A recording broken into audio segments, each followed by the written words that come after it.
क्या खुद को भगवान बताने वाले और सलाखों के पीछे अपनी करतूतों की सजा काट रहे आसाराम बापू के तथा कथित साम्राज्य का अब पूरी तरह से द एंड हो चुका है। आखिर राजस्थान हाई कोर्ट की जोधपुर पीठ ने ऐसा कौन सा हिलाकर रख देने वाला महाफैसला सुनाया है जिसने आसाराम और उनके अन्य भक्तों की बची कुची उम्मीदों पर भी अब पानी फेर दिया है। क्या पैरोल की आड़ में जेल से बाहर घूम रहे इस मुजरिम के लिए अब कानून का वो शिकंजा कस चुका है जिससे बच पाना अब नामुमकिन है? जी हाँ, देश की न्याय व्यवस्था से इस वक्त की सबसे बड़ी ऐतिहासिक और मोहर लगा देने वाली खबर सामने आ रही है। राजस्थान हाईकोर्ट की डिवीजन बेंच ने निचली अदालत द्वारा आसाराम को दी गई उम्र कैद की सजा को न सिर्फ 100% सही माना है बल्कि पैरोल पर बाहर चल रहे इस दोषी को तुरंत सरेंडर करने का सख्त फरमान भी जारी कर दिया है। यहाँ इस बहुचर्चित और संवेदनशील प्रकरण में राजस्थान हाईकोर्ट की जोधपुर पीठ ने तकनीकी और कानूनी बारीकियों को गहराई से खंगालते हुए कुछ बेहद चौंकाने वाले बदलाव जरूर किए हैं, लेकिन मुख्य आरोपी के पापों की सजा को रत्ती भर भी कम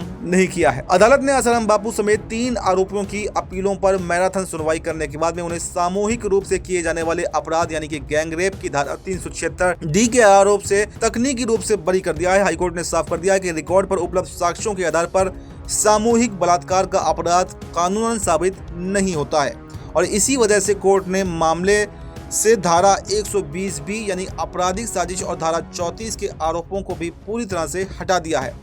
इस तकनीकी राहत के मिलते ही निचली अदालत द्वारा दोषी ठहराए गए इस केस के 2 सह आरोपी शरद और शिल्पी को हाईकोर्ट ने पूरी तरह से दोषमुक्त यानी कि बरी कर दिया है, जिससे आसाराम के खेमे में कुछ पलों के लिए उम्मीद जरूर जगी थी, लेकिन मुख्य मुजरिम पर कानून का असली हंटर चलना बाकी था। सह आरोपियों की रिहाई के बाद में जैसे ही आसाराम के समर्थकों ने राहत की सांस लेने की कोशिश की तो हाईकोर्ट की डिवीजन बेंच ने अपने तल्ख और चुभने वाले शब्दों से उस पर तुरंत ही पानी फेर दिया।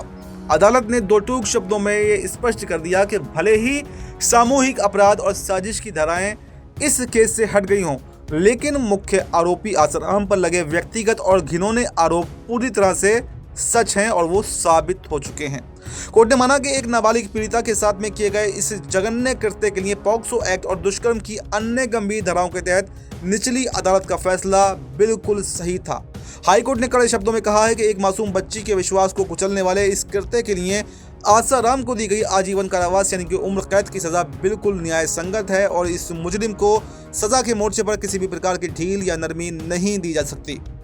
वर्तमान में बीमारी और पैरोल का बहाना बनाकर जेल से बाहर ऐश कर रहे आसाराम बापू के लिए अब वापसी का रास्ता पूरी तरह से साफ हो चुका है, यानी कि बहुत जल्द उन्हें अब सरेंडर करना ही होगा। हाईकोर्ट ने उनके वकीलों की तमाम दलीलों और गुहारों को सिरे से खारिज करते हुए यह हुक्म सुनाया है कि आसाराम बिना किसी बहानेबाजी और देरी के तुरंत ही कानून के सामने सरेंडर कर दें और वापस जेल की कोठरी में चले जाएं। कोर्ट के इस बेहद कड़े रुख से ये साफ हो गया है कि अब आसाराम बापू की बाकी बची हुई जिंदगी जेल की काली दीवारों के पीछे ही घुट घुट कर कटेगी। हाईकोर्ट के इस ऐतिहासिक और न्याय की जीत बयां करते हुए फैसले पर आपकी क्या राय है? आपकी जो भी राय हो हमें कमेंट बॉक्स में ज़रूर बताएं और देखते रहें ZMPCG।